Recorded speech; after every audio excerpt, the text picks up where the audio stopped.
There are two kinds of sufferers in this world: those who suffer from a lack of life and those who suffer from an overabundance of life. When you come to think of it, almost all human behavior and activity is not essentially any different from animal behavior. The most advanced technologies and craftsmanship bring us, at best, up to the super chimpanzee level. The true artist, the saint, the philosopher, is rarely achieved. Why so few? But what are these barriers that keep people from reaching anywhere near their real potential?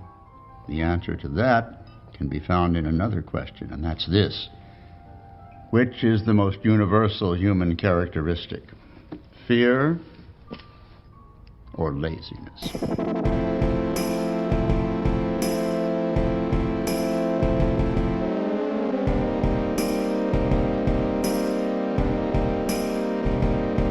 Welcome back to the Thinking Mind podcast. My name is Alex, I'm a consultant psychiatrist, and today we're going to be having a discussion all about fear and laziness and how it can be a barrier to what you want. Now, this is something you don't normally see discussed in such basic terms on a mental health podcast, but I think it's very much worth discussing, because if there's something important in your life that you want to accomplish, or some important change that you've been wanting to make in your life for a long time but haven't, there's a good chance that fear and laziness might be playing a role in stopping you from doing whatever might be necessary to do to make those changes. This could be having the conversation that you know you need to have, or setting stronger boundaries, or dealing with an addiction issue, be it drugs or alcohol or cigarettes or food, or pursuing a new work project. Fear and laziness can get in the way of us accomplishing these goals. So in this podcast, we'll be discussing fear and laziness, not in a way that's intended to be demeaning, but rather just have an honest look at these phenomena to discuss why they're part of the human condition and what you can do about them. And we'll be primarily taking an evolutionary lens into human psychology.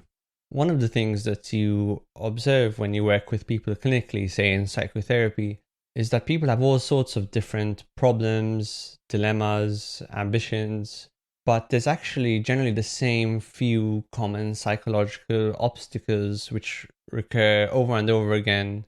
And these obstacles are the things which tend to stop people from getting out of their comfort zone.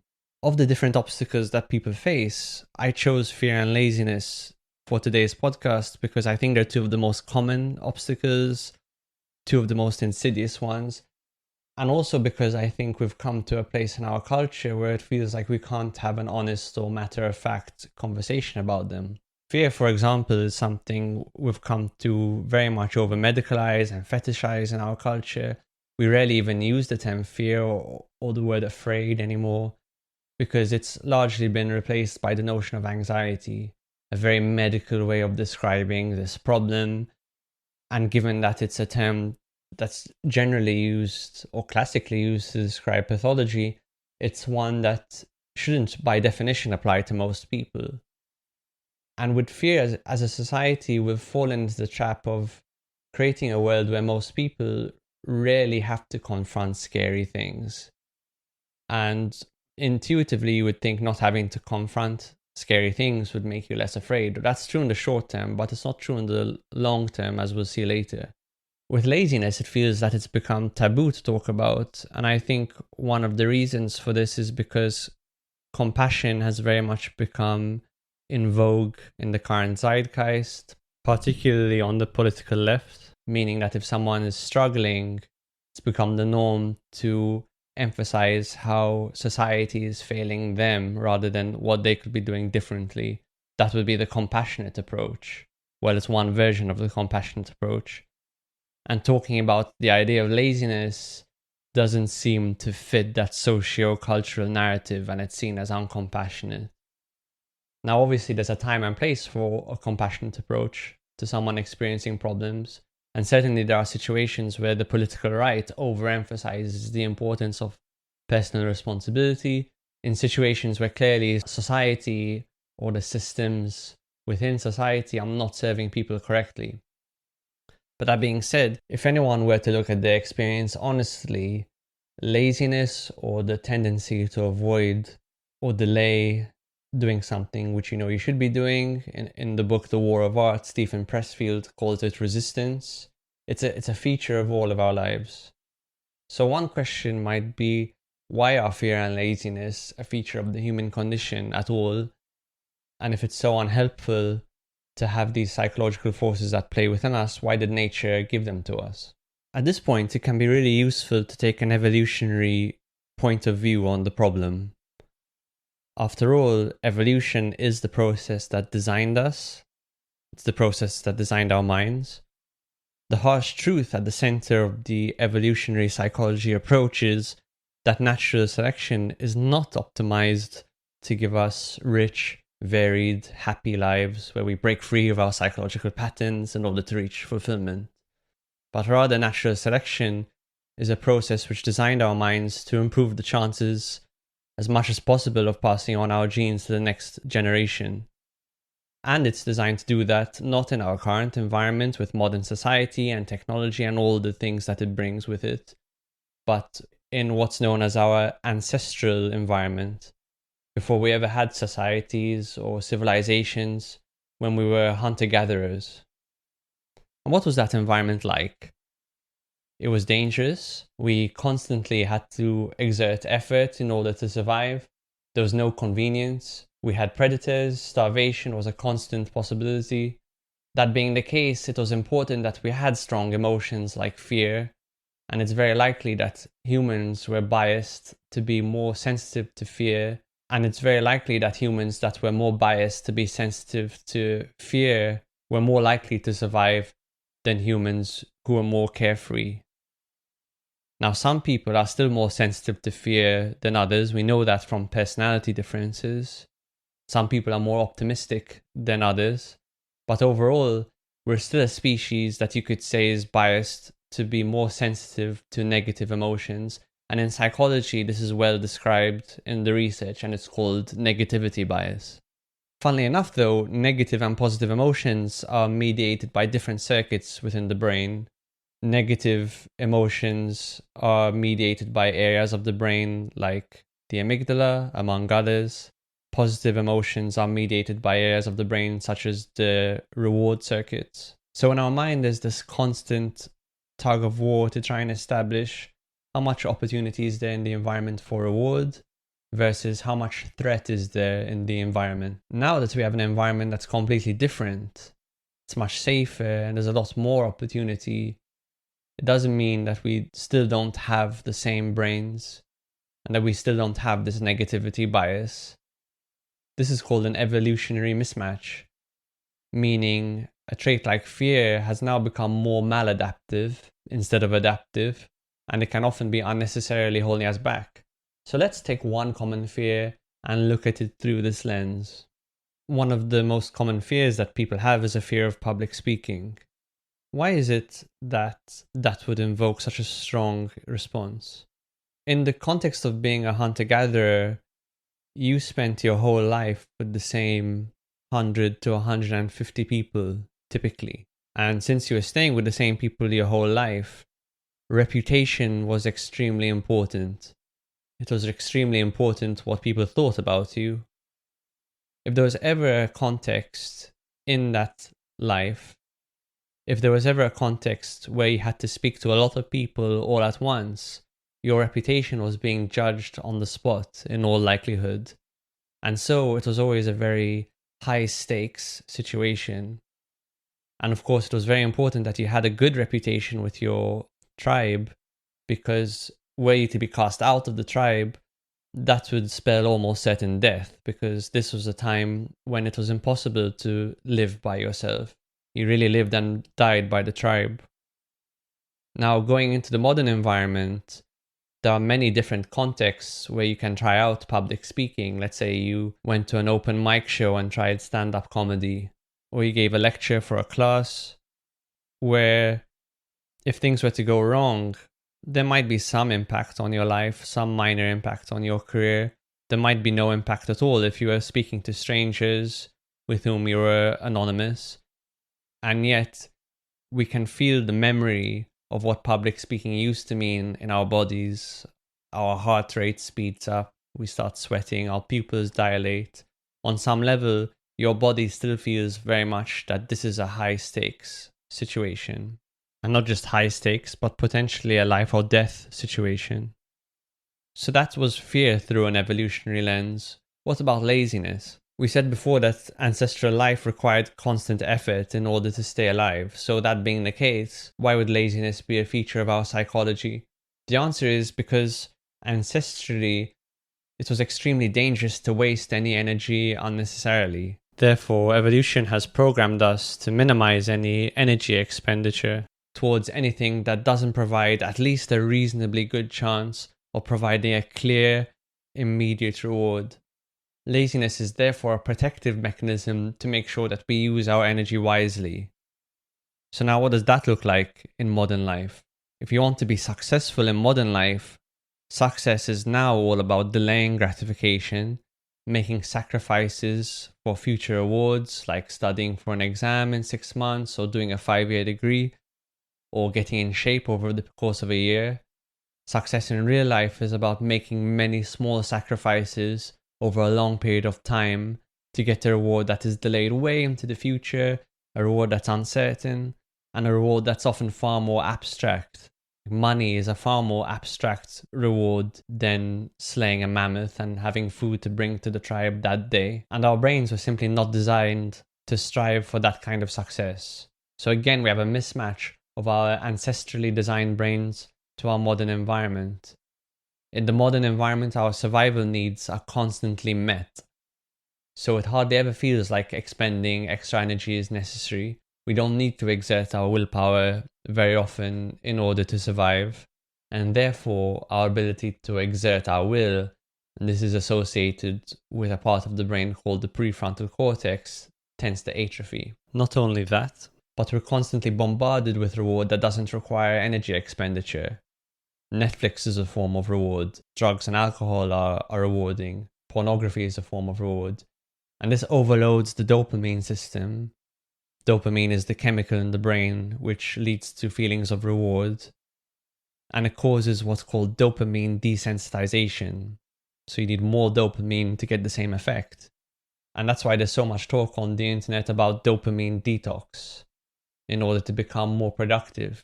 Because every time you get a cheap and easy reward, you're essentially sending the message to your mind that there's no need to expend energy. There's no need to go out of your comfort zone. And yet, having said all that, our minds are more sophisticated than we think. And actually, when we spend too much time in safety and comfort, not taking any risks, and binging on cheap, easy rewards, what we find is that human beings tend to become unhappy, less secure in themselves, and more fearful. So on some level, we know that we're not getting the real thing when we're too absorbed in the safety and convenience of modernity. So now that we've discussed why fear and laziness are a feature of our psychology, what can someone do with this information? The good news is that both fear and laziness respond very well to what's called opposite action. Meaning, if you act opposite to your fear, you develop more courage and resilience. When you act opposite to your laziness, you develop more motivation and robustness. And we can see this at a neurochemical level. When you do an intense workout, you get a release of endorphins and dopamine and other brain chemicals. When you face your fears persistently over time, you get a reduction of activity in the amygdala, and you get an increase in activity in the prefrontal cortex, which, as we said earlier, is associated with willpower. We know this in psychotherapy because we deal with both fear and laziness, perhaps fear more commonly. And psychotherapy is often a process of gradually exposing someone to their fear or exposing them to increasingly difficult situations so that they can move through these situations and ultimately get better. What most people get wrong about this process is that they think it should be much faster than it is. They tend to set goals which are very unrealistic, both in terms of scope and time frame. And while it's important to have a long-term vision when addressing something like fear or laziness, it's also important to have a realistic time frame for achieving these goals, and to have all sorts of milestones along the way to keep you rewarded and motivated as you go down the path. If you think that fear or laziness or both might be holding you back in a particular area or situation of your life, you should be thinking about dealing with this slowly and consistently over months to years. So if you know that you have a problem with boundaries and that people constantly overstep your boundaries, this is a problem that you should be thinking about dealing with, again, slowly and consistently over months to years. Unfortunately, one of the other ideas implicit in our zeitgeist is the notion that success should be overnight, but that's actually very rarely the case. So most people set a very lofty goal which they try and achieve over a couple of days, and when it becomes obvious that this isn't possible and the gap between what they want to achieve and the progress that they find themselves making gets wider and wider, they become demotivated and they stop engaging with whatever the new behavior is. That being the case, when you decide to start addressing your situation, the key is to divide your problem into small manageable segments. Tackle each segment slowly over time and allow yourself to absorb the rewards of tackling each segment. Reward yourself for the first time that you get into the gym. Reward yourself for the first time that you do 5 push-ups or 10 push-ups. Reward yourself for the first time that you can set a boundary with someone. Reward yourself for the first time that you can introduce yourself to a new person at a party. Setting these micro goals with a lot of humility gives you clear markers of progress, which ultimately keeps you much more motivated. Now, if you succeed in overcoming your fear or your laziness or both over a long enough time period, it's going to bring a lot of concrete rewards into your life. Getting in better shape, having more money, more career success, more status, better social life, being healthier. And these rewards are very good things. But perhaps the ultimate insight is the insight that the pleasure of attaining them can be almost as fleeting as the pleasure derived from the cheap highs we mentioned earlier. And then you have the ultimate realization, which is the true reward is the way that overcoming your laziness or overcoming your fears made you a better person, a more resilient person, a more robust person, a person that's capable of solving a wider range of problems, a person with a greater range of choices to access in any given situation. That brings you a satisfaction with yourself, a greater degree of core confidence, and what's called identity level change. The real reward is learning that you are a person who can act courageously in fearful situations. You are a person that takes care of themselves. You are a person that takes care of other people. You're a person that can overcome obstacles. You're not a person that has succumbed to the tidal wave of convenience and safety that characterizes modern living. So before we conclude, there's an important caveat to mention here. Obviously, there are a lot of other forces which can affect how we manifest fear and laziness in our lives. And these include societal forces, societal conventions, things like prejudice. There's factors within our own individual psychology, our past experiences, our past adverse experiences, any trauma we've had, our family dynamics, the relationships we have with the people close to us, issues with our physical health, how well we're eating, sleeping, whether or not we're exercising. And of course, if you do have an actual mental health condition like depression or anxiety, all of these can have an influence on how we experience fear and laziness, to what degree, and the difficulties, the specific individual difficulties we might have with overcoming them. So that being said, let's conclude. Fear and laziness are very human responses.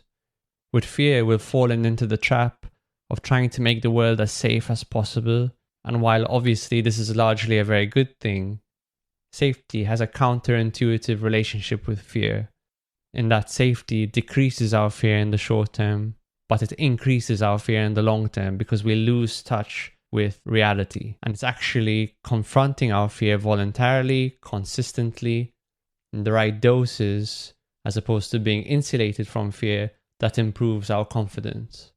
With laziness, we've fallen into the trap of making the world as convenient as possible. And again, like safety, this is obviously a very good thing, but it means that people have to work against resistance less and less. Our willpower has atrophied.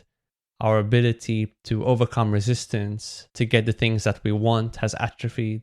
And at the same time, we're also constantly bombarded with cheap, superficial rewards, which dysregulates our dopamine-based reward systems. Here are some take-home messages. Adversity is the force which sculpts us and molds us into better people. It always has been like that throughout our entire evolutionary history. Adversity should be confronted voluntarily and in small, manageable chunks, making slow, incremental progress over time. The work required in overcoming these forces or managing them is in fact the reward, because it makes you a better person, a more capable person, and provides you with more core confidence. And lastly, you can actually use the convenience and safety society provides to your advantage to choose what resistance you want to overcome. Take ChatGPT, for example. People are very worried that having ChatGPT around means people are going to use that to do all of our work for us. And that's certainly possible, and many people probably will use it for that reason. But if you're someone who wants to succeed and work hard, ChatGPT is a valuable tool that you can use to actually accelerate your progress. The fact that you live in a safe society means you're safe to pursue what risks you want to pursue, rather than to have risk imposed upon you involuntarily. If you'd like a more detailed step-by-step guide to long-term behavior change, we released one in January 2022, and that was Audio Essay 10, a guide to long-term behavior change. I hope you enjoyed this short discussion on fear and laziness. I hope that it helps you understand these forces more in a way that allows you to do something about them to ultimately live the life you want to live. This is the Thinking Mind podcast, all about psychiatry, psychology, psychotherapy, and self-development. If you'd like to contact us, you can email us at thinkingmindpodcast@gmail.com. Our social media is in the description. The best way to support the podcast is to follow us on Apple, Spotify, or wherever you listen, to give us a rating.